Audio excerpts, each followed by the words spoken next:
4 சோறு தான் இருந்திருக்கு. 4 சோறு என்னன்னு கேட்டிங்கன்னா, திணை, வரகு, திணை, வரகு, அவரை, தோரை, மொச்சை. இவ்வளோ தான் உங்களுக்கு. திணை, வரகு தான் தானியங்கள் இருந்திருக்குங்க. வேறு அரிசி கிரிசிலாம் இல்லவே இல்லை புறநானூறில்.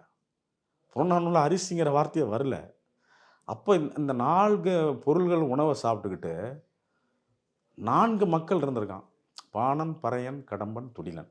இவையன்றி வேறு குடியில்லை அப்படின்னு பாணன், பறையன், கடம்பன், துடிலன்கிறது இந்த இவர்கள் பாணர்கள் இசைப்பார்கள், பறையர்கள் வந்து இறைவன் வாக்க சொல்லுவாங்க, அதே எல்லாம் தோல்கருவியை அடிப்பாங்க. கடம்பர்கள்ங்கிறவங்க வந்து போரெல்லாம் பயிற்சி எல்லாம் பயிற்சி எந்த நேரமும் பயிற்சி எடுத்து அதுதான் பின்னால் வந்து இந்த கடம்பர்கள் தான் மறவர், வன்னியர், பல சாதிகள்லாம் இங்கே வடக்கையும் தெற்கையும் அந்த காலத்தில் ஒரு மன்னர் யூஸ் பண்ண வார்த்தையை இந்த மன்னர் யூஸ் பண்ணக்கூடாது.